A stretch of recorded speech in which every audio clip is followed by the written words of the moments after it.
Hey everyone, welcome to another video. Remember, if you love film, gaming, or television content, please consider clicking that subscribe button because today it is finally the time. After months of promising this video, I am finally ready to discuss my thoughts for Better Call Saul. I will be discussing full spoilers for every single season and probably a little bit of spoilers from both Breaking Bad and El Camino. I will have timestamps in the description underneath the like button so you know when I talk about each season. I will also let you know that with each review for each season, I had just finished that season, so I had no idea of what was going to be happening in the future of the show. With all of this being said, grab some snacks, get comfortable, and let's get into it.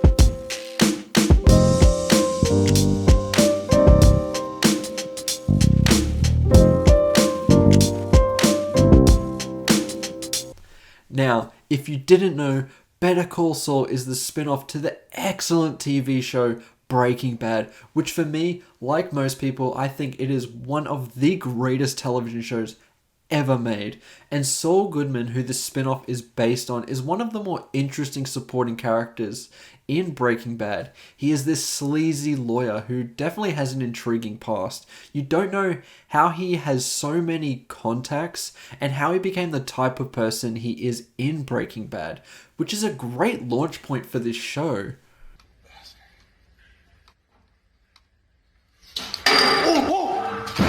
On a general note, I like how this show instantly distinguishes itself from other prequel spin-off shows because it is almost as well written and directed as Breaking Bad. And it doesn't just show how Jimmy McGill became Saul Goodman. It shows what happened after his last appearance in Breaking Bad, where he kind of leaves Walt in a very difficult situation. Now, with all of this, let's talk about Season 1 of Better Call Saul.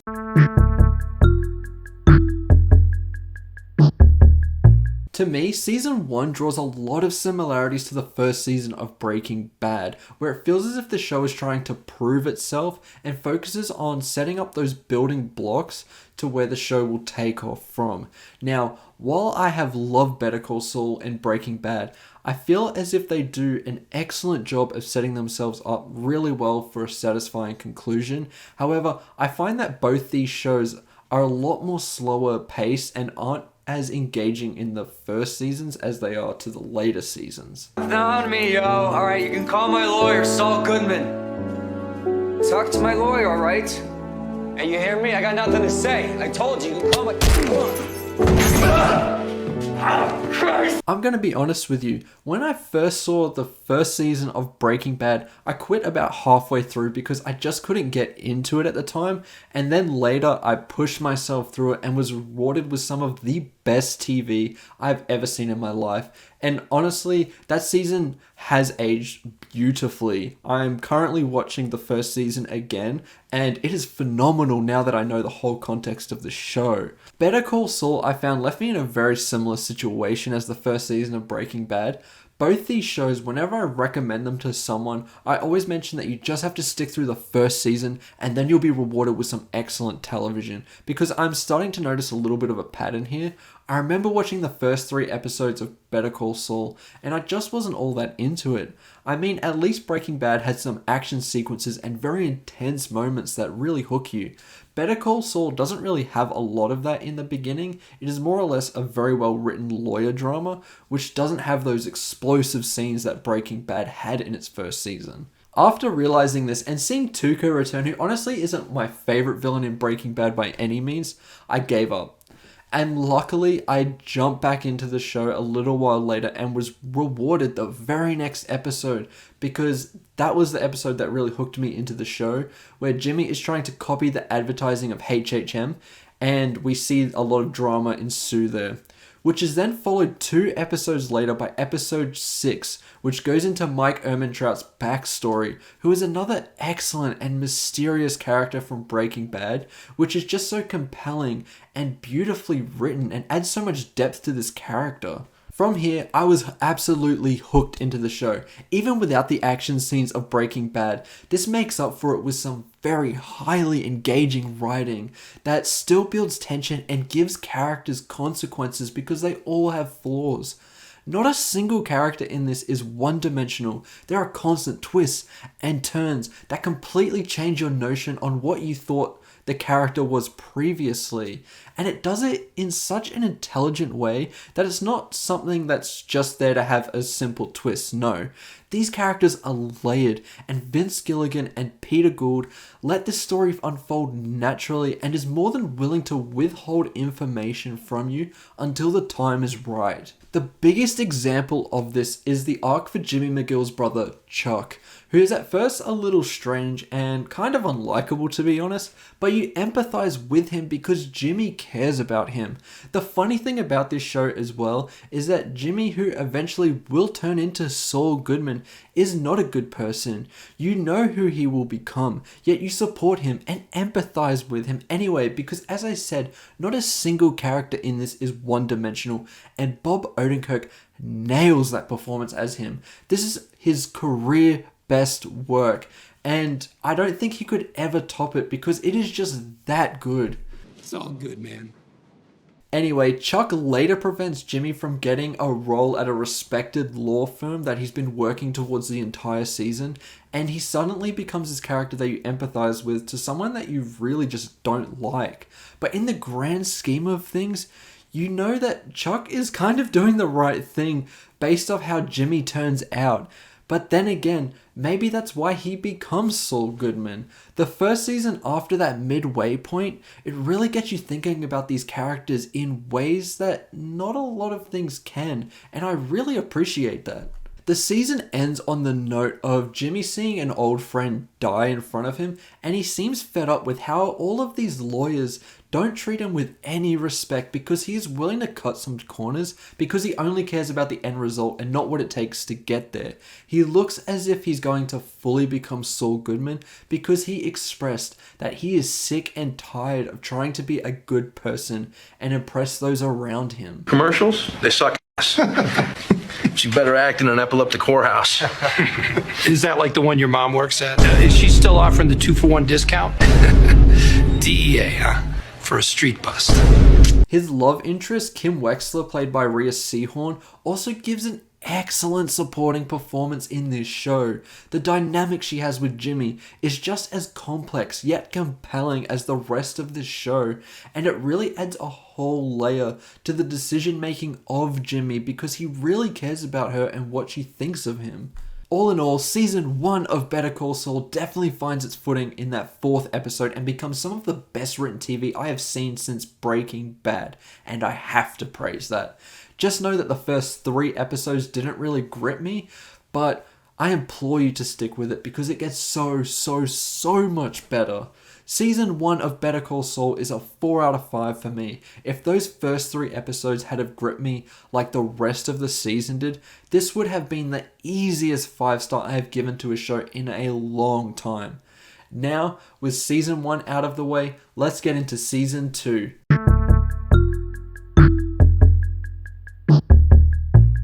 In my opinion, season 2 only falls a hair short of being a perfect season of television. A lot of the gripes I had with season 1 about the slower pacing and not being as engaging to me at times are pretty much gone in season 2. Call anonymously. You call anonymously! I can't. They know my voice. They'll know me. Please, you gotta do it for me. I'm begging you. Please. Please.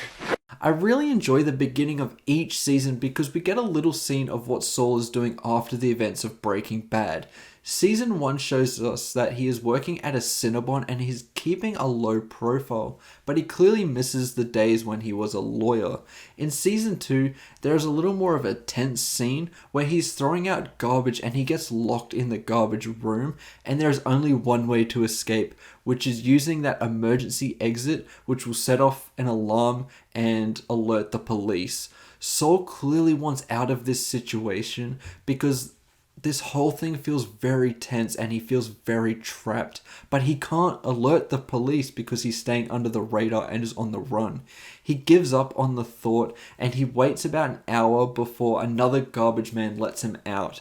These scenes are shot really nicely too. It is such a nice use of black and white, and it instantly just puts you into that time zone straight away because of the color. Season 2 continues that inner battle of Jimmy trying to be a respected lawyer, but then again, he wants to do things his own way, which is not necessarily the right way and leads to him cutting corners to get the end result he wants. He finally decides to accept the offer at Davison, Maine, and he finally has everything he wants here, except at the same time, he doesn't. It's funny that the show illustrates that while he does have a position that a lot of people would consider to be a very lucky one, he doesn't necessarily feel that way, and the visual metaphor of using that mug that Kim has given him, not fitting the company car cup holder, illustrates this quite beautifully, I think. This differentiation in ideologies between Davison, Maine and Jimmy leads to his downfall there as he tries to do a commercial that reaches out to a lot more clients to help back the case they are trying to win, because he realizes he can't reach out to them personally anymore without breaking the rules. However, he doesn't run this commercial by his boss, and even though it is very successful, he is almost fired because he didn't follow that due process. Bob Odenkirk once again illustrates how frustrating this must feel, but he has to almost bottle it up every time. Because of this, he tries to get himself fired so that he can receive a severance bonus, and by doing that, he just becomes the worst person to work with. I love the editing in this whole sequence as he buys flashy suits and instruments like bagpipes and plays them really loudly in the office to annoy everyone. It's a great sequence, and you can slowly see it becoming that much more frustrating for his boss, who eventually succumbs and fires Jimmy. I found what they did with Kim to be very compelling this season, as we see her grow a lot more frustrated with HHM because Jimmy lied to her about the advertising campaign, and because Kim vouched for Jimmy, she is punished because of it and is forced to work in the mailroom. Once again, the excellent writing in this shows that Jimmy's pursuit to get the result that he wants hurts people around him because he doesn't think about those consequences. Jimmy isn't sociopathic, he cares about his brother and Kim, but he keeps hurting them due to the way that he does things. However, we see that Jim finally becomes a solo practitioner again, so he can do things the way that he wants, and convinces Kim to join him because they can finally both be in charge and practice law the way that they want. This still doesn't stop Jimmy from lying to her, because once again, he is trying to achieve an end result, and I believe he is aware of the kind of consequences he will face if he is just honest about it. The show then leads to an event that is almost caused from purely the pettiness between Jimmy and Chuck, because it seems at times that Chuck is almost going out of his way to destroy Jimmy's career to teach him a lesson. To me, this season makes Chuck feel a lot more unlikable. Jimmy is always willing to help him with his condition, and Chuck usually repays that by taking something from Jimmy. In this case, he actively steals a huge client from Kim, and in response, Jimmy messes with a small detail that completely ruins the case and makes the client go to Kim. Please just hear me out, please. These events strain all relationships here because Jimmy has now committed a felony doing this, which can get him and Kim into a lot more trouble. This is a perfect example of how compelling and layered each character is, because once again, Jimmy doesn't think about these things. He just wants to give the client back to Kim.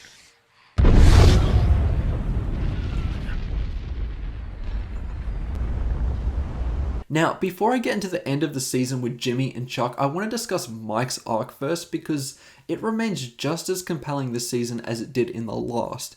In this arc, we see a lot more of the drug trade and gang aspects that were highly prevalent in Breaking Bad. Mike has always been an interesting character because in business, he is just this stone cold badass, but in his personal life, he's very caring for his family.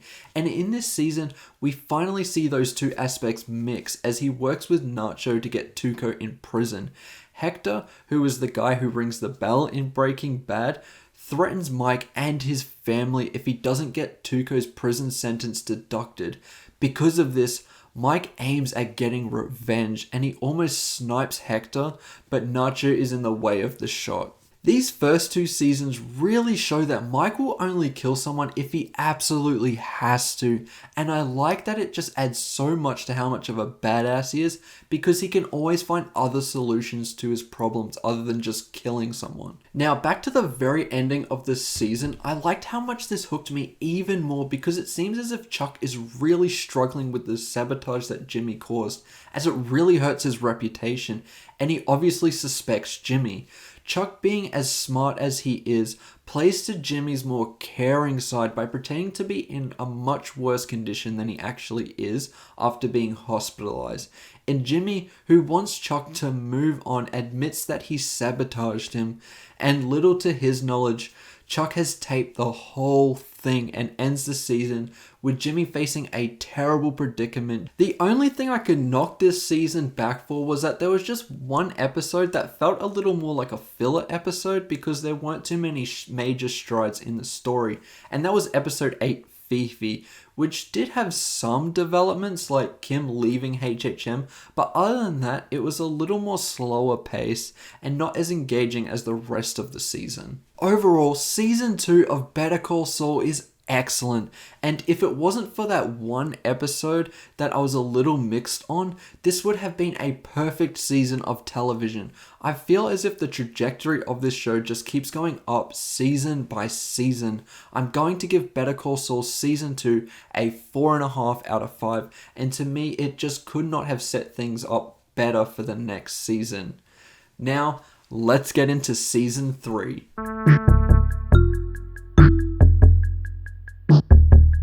Season 3 continues the momentum that both the end of Season 1 and the entirety of Season 2 brought to Better Call Saul, and to me reaches the heights of being a perfect season of television. The season is so well paced and it feels so concise that when reflecting on the season, I'm really surprised that they managed to get so much done in the space of 10 episodes. However, nothing feels rushed. Every arc is continuing to flesh itself out really nicely, and the beauty of this show is that Vince Gilligan and Peter Gould understand they have 6 seasons to tell this story, and they let everything unfold properly, rather than try and get some rushed and shocking sequences straight away. They continue to build, and that way the show gets better as it progresses. That was something that Breaking Bad did very well, and it's nice to see Better Call Saul continue that on. My name is Walter Hartwell White. I live at 308 Negra Arroyo Lane, Albuquerque, New Mexico, 87104. Season 3 to me is when Better Call Saul finally feels like that precursor to Breaking Bad. The first 2 seasons focused on really fleshing out these characters, and season 3 puts them in situations that are going to set them up for who they become in Breaking Bad. An example of this comes from Mike's arc. In Breaking Bad, he works with Gus Fring and is perceived almost like a villain because we see Gus as that, and through association, we put Mike in a similar light. In the first 2 seasons, we understand that Mike is actually a pretty good guy, and he just wants to provide for what's left of his family. This is the first season in Better Call Saul that we finally see Gus, who remains one of the most compelling characters in all of Breaking Bad, and he is played perfectly by Giancarlo Esposito, and we see glimpses of that in this season. The way they introduce him to this show is brilliant. I love that we see the Los Polos Hermanos restaurant, and when he first shows up, he's walking behind Jimmy, and even though he is out of focus, you know exactly who that is. The relationship between him and Mike begins in this season in very indirect ways. They help and assist each other. Mike interrupts the supply line of the Salamancas, who are that rival to Fring, and Gus helps Mike with his money laundering so that he can spend the thousands of dollars he has made on his family. It's a similar problem to what Walter White had in Breaking Bad, so it was a nice way of almost linking these two characters together. Then we have the Jimmy arc, which was very compelling to me as it feels like a lot of the dominoes that were set up in the first 2 seasons begin to fall. We finally see Jimmy and Chuck fall out with one another over the incident in season 2, where he was taped confessing to breaking the law so that Kim could get the Mesa Verde case back. This begins the trial that Chuck has planned for a while because he wants Jimmy disbarred because he is completely against the way that Jimmy handles the law, which is something that Chuck has the utmost respect for. This trial is such compelling television and the highlight of the whole season for me. I mean, seriously, this chicanery episode might even be one of the best in the whole show, because you know that Jimmy has the odds completely stacked against him to win this trial, and he is forced to plead guilty to a couple of charges because he was seen confronting his brother in a very threatening manner. But he still manages to get away from being permanently disbarred because of the way he cheats to get what he wants. He committed a number of low blows against Chuck, like slipping a fully charged battery into Chuck's pocket so that Jimmy can prove that Chuck's electricity sensitivity condition is just a mental thing, which causes Chuck to have an outburst which makes him lose the case. It is so strange the way this show just plays with your emotions towards characters, because the show frames Jimmy as a hero in this story because it's from his perspective, but you know that he isn't a good person. And while I wanted Chuck to lose, I couldn't help but realize that Jimmy is hurting so many people just to save his own skin, and the whole incident wouldn't have happened if Jimmy hadn't tampered with that evidence in the first place. Unfortunately, you see Chuck commit into a very downward spiral which causes a falling out with Howard, who is probably more of a brotherly figure to Chuck than what Jimmy ever was. Because of this, he has a complete meltdown and burns his house down with him in it, ending the season on a very sad note. What makes this even worse is that Jimmy doesn't really change at all who he is. He only thinks about himself, and he continues to manipulate many of the old people at Sandpiper against the person who has to confirm the settlement, just because Jimmy knows that if she settles, he will make over $1 million. It is terrible to see him stoop so low and continue to keep doing it, as this older lady becomes very miserable because of it. Luckily, he does have a change of heart and fixes this problem, but he still doesn't feel like a good person. The only character that brings any humanity out of him is Kim, and their relationship has always been a really excellent part of this show and continues to grow season by season. And it is interesting that near the end of the season, Kim does get into a car accident because she is so overworked and falls asleep at the wheel, which puts Jimmy in a position where he really needs to look out for Kim. I really love the editing of the whole car crash sequence as well. It felt really sudden and just added to the whole shock factor of this whole sequence. Overall, Better Call Saul Season 3 is seriously fantastic television that continues to be extremely well written and performed. I also think that this season is slightly better shot too compared to the first 2 seasons, as there are a lot more landscape shots, and the lighting when Kim and Jimmy are talking outside of their office is perfect and leaves a lasting image in your mind. I really loved how this season continues to build towards how these characters will become who they are in Breaking Bad. It was also a nice touch to show us the first time that the name Saul Goodman was used by Jimmy, as it is a persona that he uses for a commercial. And I look forward to see how he really morphs into becoming that personality full time.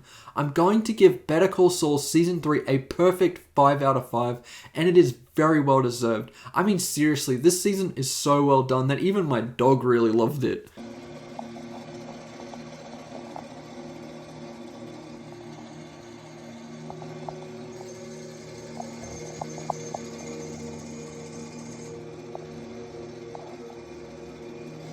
With all that said, I think it's time to start talking about Season 4 of Better Call Saul.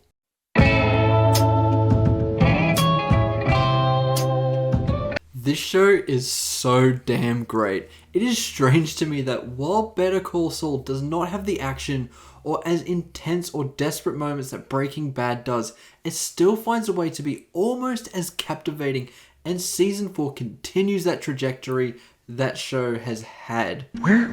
How did you know how to put this all together? I had excellent help, as will you. For me, season 4 looked like it took a little bit of a step back from season 3 initially, after the great black and white sequence of this season where Saul goes to hospital after he fainted in the 3rd season and has to give his fraudulent name and social security number to the hospital, and it doesn't work straight away. This created such a tense scene because he needs to lay low to stop him from getting arrested.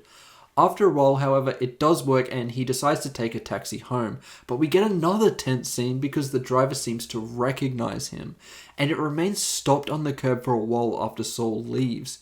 It feels as if each season really increases the tension as Saul continues to try laying low, but it seems as if it's becoming impossible for him to do that. When we go back to the prequel aspect of the show, it continues on from the 3rd season where we see Jimmy mourning his brother's death. But in a way, he doesn't seem to really care at all and continues that behavior throughout the season. After the shock of this event, he seems to be moving as if almost really nothing happened, and it remains something that is a little mysterious as to whether he even cared if his brother died. As I have mentioned before in this video, both Vince Gilligan and Peter Gould have done an excellent job of withholding information from the audience until the exact right moment. And that is why after 4 seasons, we finally see that transformation come to fruition as Jimmy turns into Saul Goodman. He dives into some illegal business where he sells stolen phones to crooks on the street. And for me, it seems as if his brother was the one thing that could potentially hold him back from being this bad person. Jimmy always wanted to impress Chuck, and he looked up to how respected of a lawyer he was. And because of that, Jimmy would refrain from being that Saul Goodman person that we see in Breaking Bad. This season, he seems as if he is free of that burden because of the death of Chuck, and he can live life the way he truly wants. And that changes the dynamic he has with those he has closest to him, especially Kim. Now, to me, Rhea Seehorn is the MVP of this season. Her performance as Kim is incredible here. She's in a handful of scenes that are some of the best in the show this season. It seems as if she's really starting to notice that Jimmy is going down this path of destruction, and she seems lost as to how to stop it because she wants the best for him.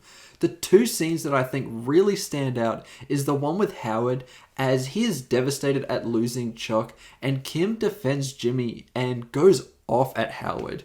It is heart-wrenching to see such a strong character who doesn't let too many things get into her head finally break down here. The other scene that I thought was just excellent was the rooftop scene where her relationship with Jimmy reaches a boiling point as they argue as Jimmy doesn't get approved of being a lawyer again after his suspension.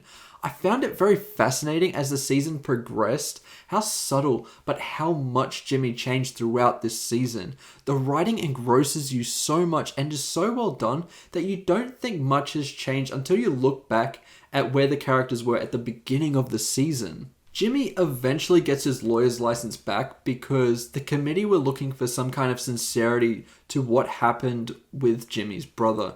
And in the initial case, he didn't really show any. He does this whole speech about how much his brother meant to him during this scene. You think he's being really genuine until he gets out and tells Kim how he was lying the whole time and he was thinking of ways to tug at the heartstrings of this council.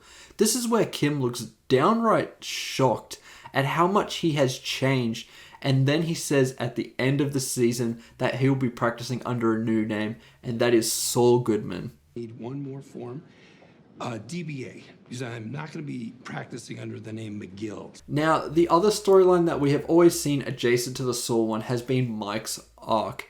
And in this season, he's really starting to become more or less the character he is in Breaking Bad. He is working with Gus to build the lab that we know Walter White uses in Breaking Bad.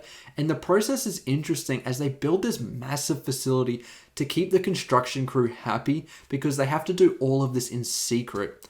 the storyline leads to him and the head of this construction crew developing a lot of respect for one another, but unfortunately, the builder cracks and wants to go home and leaves. Gus is obviously really angry at this news and makes Mike murder him.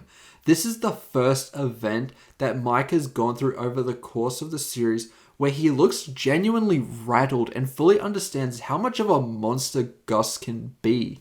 The performances from Jonathan Banks and Giancarlo Esposito once again continue to be magnificent, and I'm sure they will stay that way throughout the duration of the show. On a technical level, it once again tops the amazing cinematography that we saw in Season 3. It looks absolutely stunning, both the black and white sequences as well as the main part of the show. I don't know if this is the case, but it looks like a lot of this was shot on location, and because of that, the cinematography looks stunning and will make this age beautifully over time. Overall, while I don't think Season 4 is better than Season 3, it is damn close and is once again a magnificent season of television. Better Call Saul is masterfully written and has characters that are so rich while having interesting dynamics with others. I cannot give enough praise to both Vince Gilligan and Peter Gould for the phenomenal jobs they have done with this show. I'm going to give Season 4 a 5 out of 5, and I truly think that this is really the best written show in at least the past 5 years or so. Now I am going to continue on to the penultimate Season 5.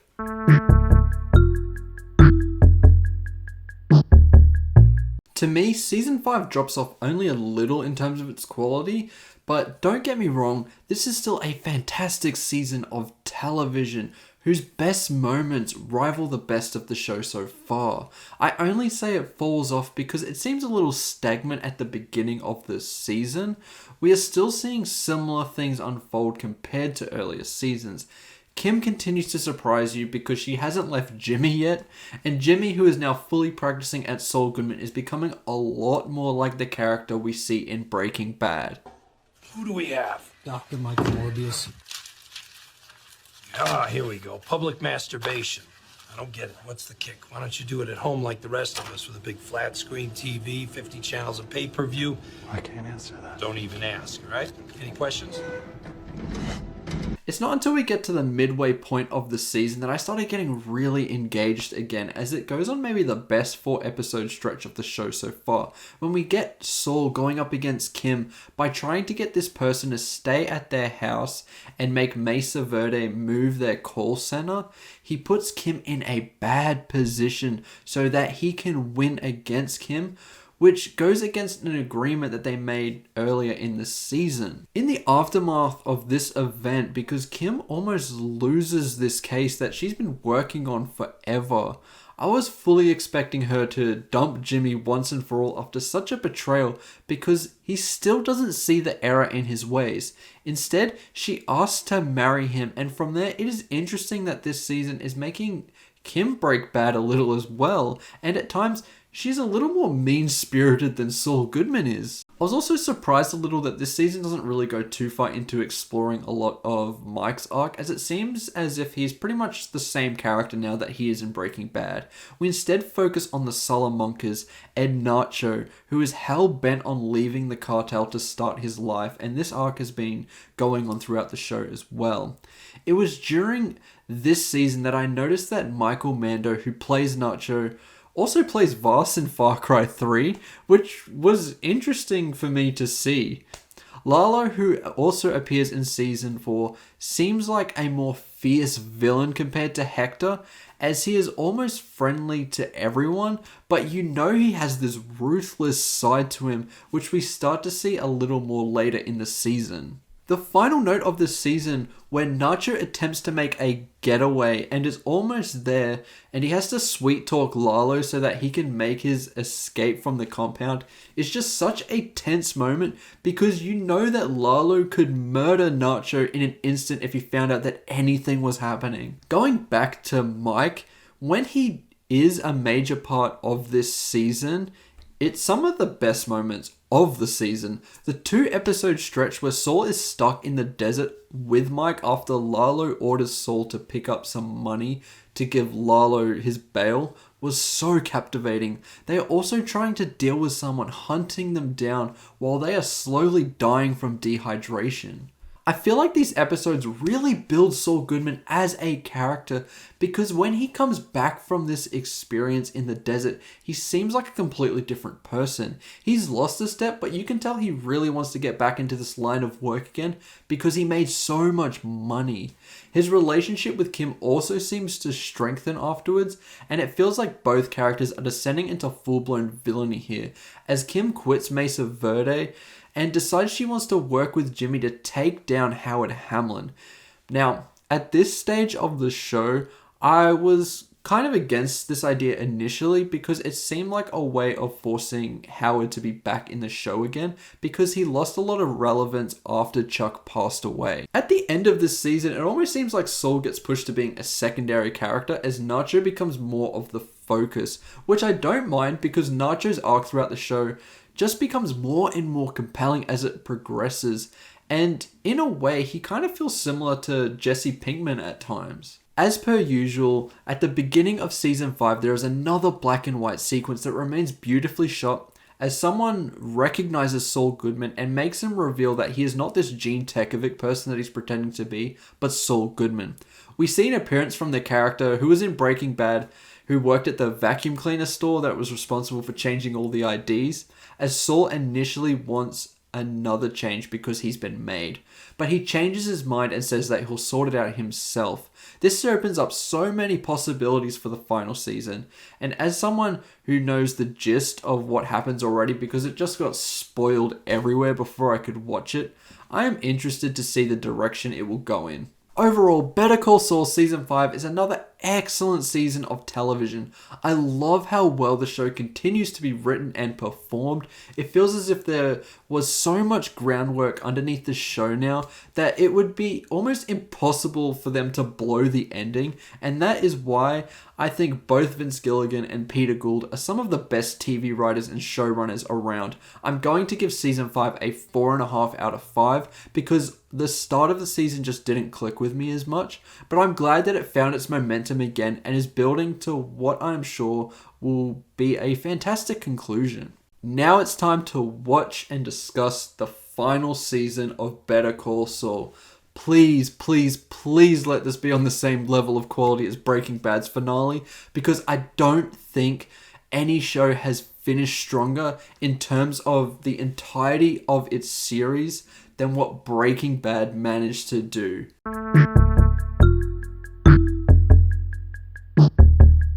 After I initially watched Breaking Bad and that final season, I always thought that that was the benchmark for how to end a show. We have had bad endings to shows. We have had decent endings to shows. But the only two shows that I think have had a pitch perfect ending were both Breaking Bad and The Office.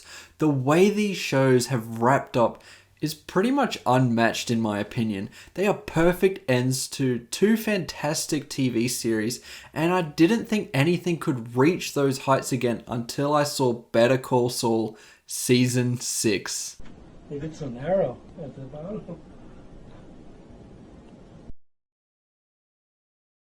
The range of emotions this one season took me through was insane. The writing hits that boiling point that Vince Gilligan and Peter Gould have been so good at doing. I mean, we take off right where season 5 left off and Nacho is on the run. This, you could say, is maybe the low point of the season, but to be honest, everything in this season is quality, just like everything else in the show.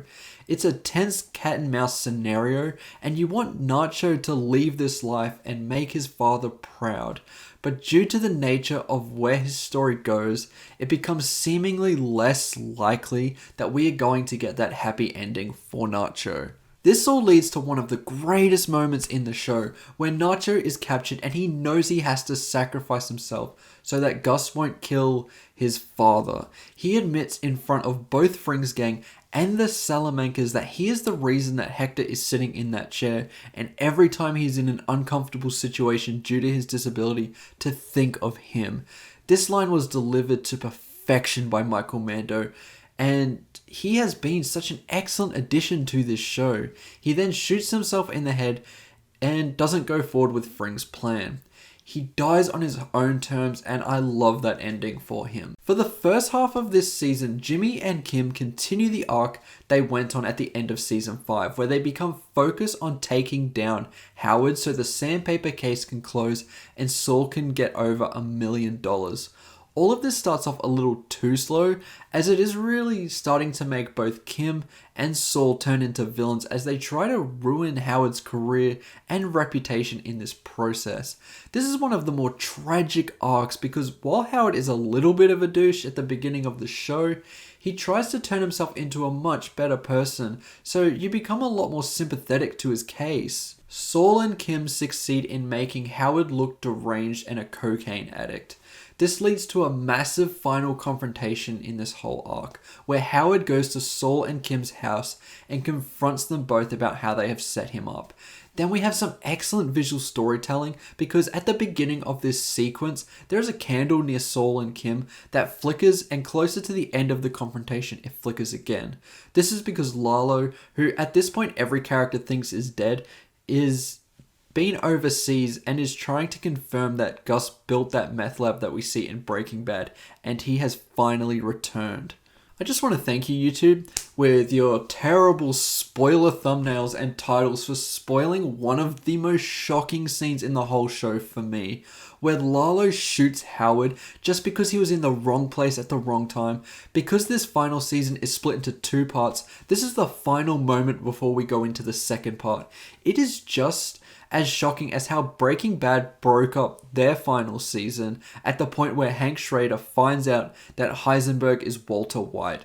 The performances from everyone involved in this sequence make this such a chilling scene that it is perfectly executed, and it's pretty much from this point on that the show doesn't really let up until it ends. In my opinion, I think what happened to Howard was so tragic because while he may be a douche, at times he never deserved to be murdered in cold blood.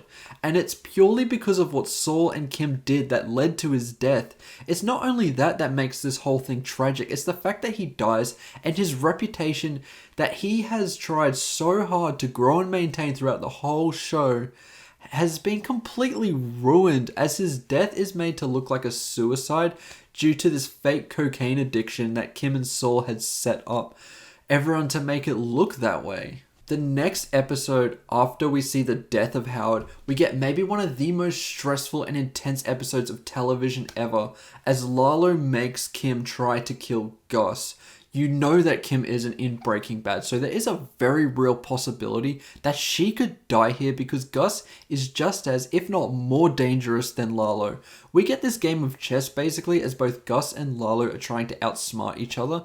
I would assume that he knew Kim wouldn't be able to kill Gus. She is just there as a distraction so that Lalo can go to the lab and rat on Gus to the cartel.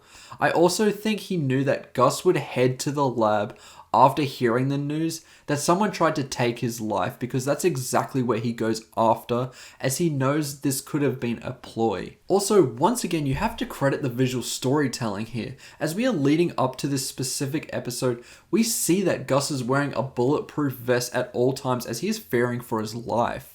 Lalo kills all the men around Gus when they are both at the lab, and then he shoots Gus, but it hits his armor so he is still alive.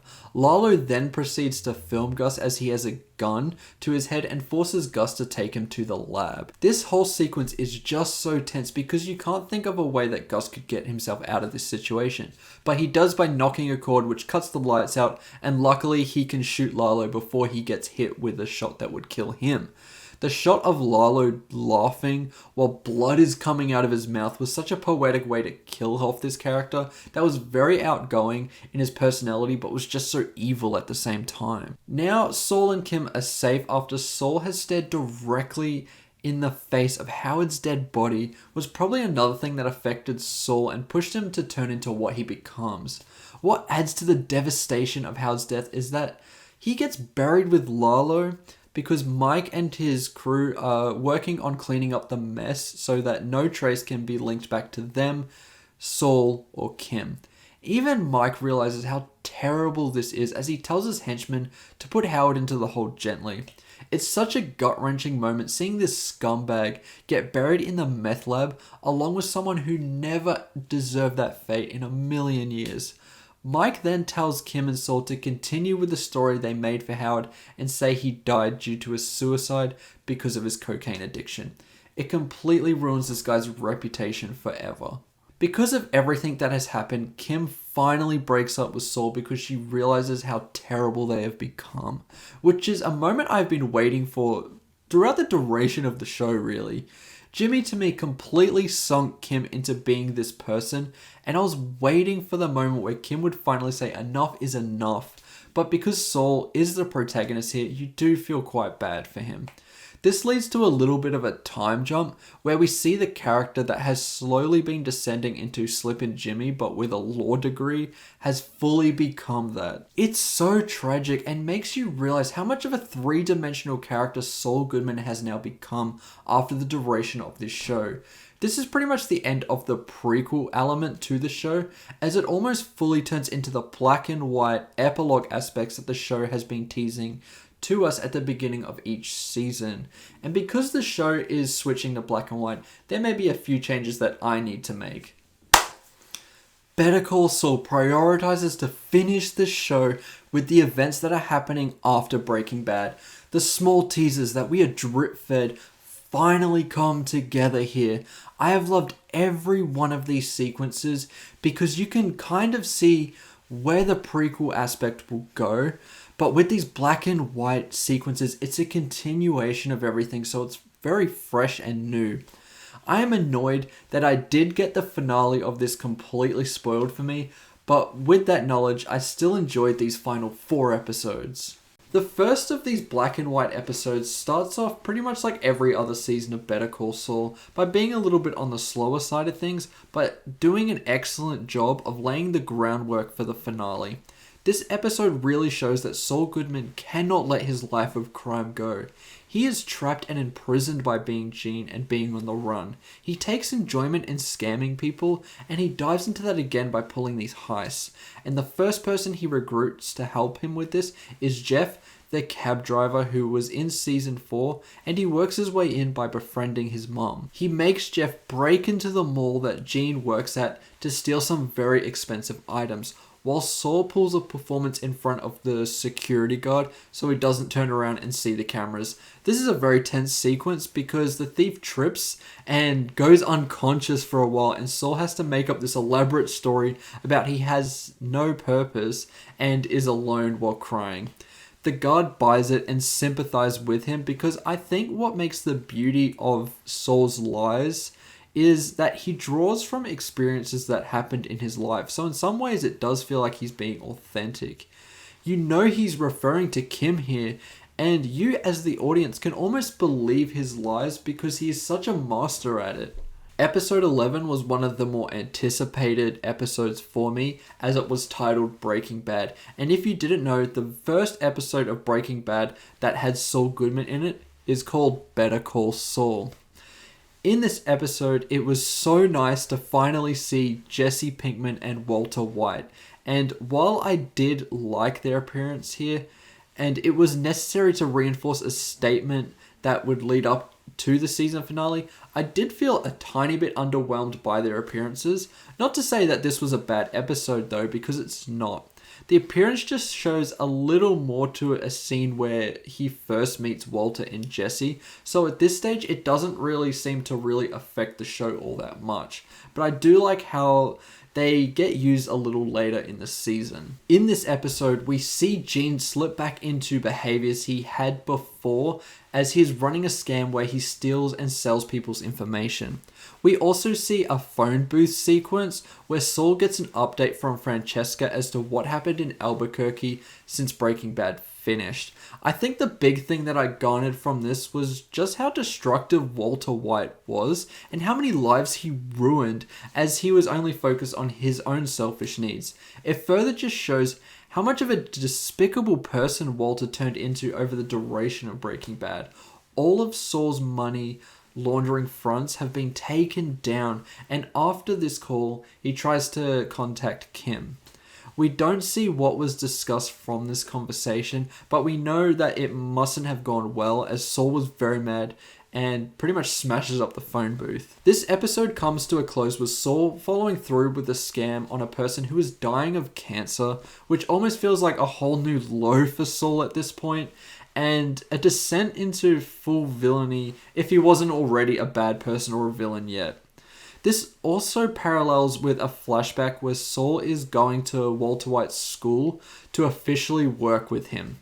I guess this was used at this point of the show to show the two scenarios which Saul won't be able to come back from, as we don't know at this stage what will happen yet, but you know if you've seen the season. This starts a very bad downward spiral for Saul that he can never come back from. It's a solid episode and it builds the tension in which the final 2 episodes will finally give us the answers we were waiting for, which is what happens to Saul Goodman after the events of Breaking Bad. Episode 12, I think, really starts to set things in motion for the finale of Better Call Saul in a very heartbreaking way. We finally get to see what has become of Kim after the events of the prequel of Better Call Saul and Breaking Bad. She seems to have turned into a very hollow version of herself and no longer the sharp attorney she once was. We see what was said between her and Saul that led to his outburst in the phone booth, which she pretty much asked that he should turn himself in because of the whole situation of Howard and how damaging that has been to his reputation and how much it's damaged both those characters. Saul responds with, well, why haven't you turned yourself in? Because you were involved with this too. This seems to awaken Kim to the fact that maybe she should admit to what she's done. So she visits Albuquerque once again and confesses to Howard's wife what really happened. This is such a devastating sequence because personally, I've always thought that out of all the characters to break bad, Kim might be the best person among them. Like Jesse Pinkman in a way, both unfortunately cross paths with a very bad person that dragged them down to their level, and to see Howard's wife understandably get upset with Kim is a very sad scene. You can tell this has really taken a toll on Kim.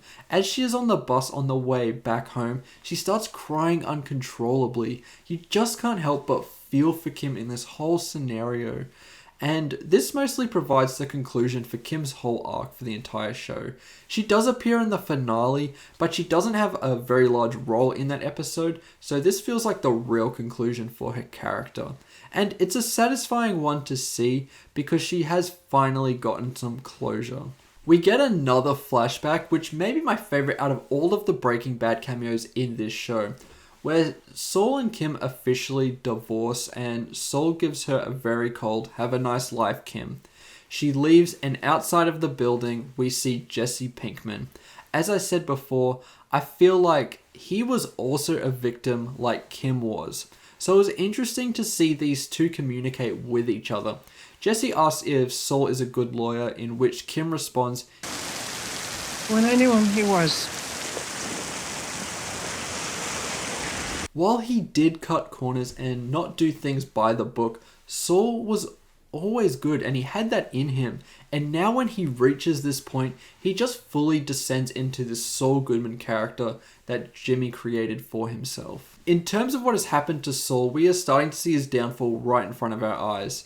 He is about to pull off this heist and then the police stop in front of the house where Saul is, and Saul's taxi driver friend tries to escape and crashes into a parked car and gets arrested.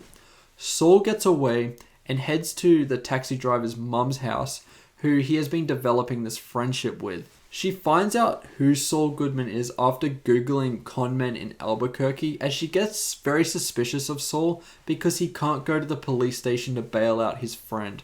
What makes this even more ironic is that she searches this up using a laptop that Saul gifted to her. And in this moment, we see Saul really descend into being the most despicable version of himself as he threatens to murder her, but he cannot as he fights with his better judgment and decides to run while Marion calls the police. It's pretty easy to see how this is all going to play out because there is just one episode left now, And this ends with Saul running off to escape from the police. This is one of the best episodes in the season, but my favorite episode of the whole show is similar to my favorite one in Breaking Bad, and that is the final episode. I cannot express this enough. There was no way in hell that I thought Better Call Saul was going to reach the heights that Breaking Bad did with its finale, and I still cannot believe that Vince Gilligan and Peter Gould really pulled it off twice. This episode might be the best written in the entire show, as we finally see the police catch up to Saul and he has to go to trial one last time. Each sequence is cleverly inserted into the episode where it can have the maximum impact. The whole scene where he is negotiating with the lawyers who will prosecute him, it begins with Saul managing to negotiate his sentence down from 200 plus years all the way down to 7. We see a surprise appearance from Marie, who, if you didn't know, is Hank Schrader's wife in Breaking Bad, who is still obviously devastated about losing her husband. I like how she was used here because in Breaking Bad, she's a very unlikable and annoying character the whole way through the show. But Better Call Saul made her a lot more sympathetic because at the end of the day, despite her flaws, she was innocent and everything that happened to her, she never deserved. To get the sentence down to 7 years, he tells the prosecutors about what he was going to say to the judge, about how he was forced into this situation because Walter White held him at gunpoint in their initial meeting. This once again just shows how much of a good liar he still is, and you're almost in disbelief that after clearly being so guilty that he could work his sentencing down that much. He also says there is more to Kim's confession, and you cannot help but really hate Saul in this moment because he is continuing to drag her name through the mud to save his own skin. Anyway, we get to the final trial scene and Kim is now present and he understands that if he lets his lawyer defend him, he'll get the 7 years that he wants. He goes to begin his rehearsed speech and starts to change it a little where he tells the truth about how he made a ton of money and almost like Walter White did in Breaking Bad, admits to how he kind of enjoyed the whole process.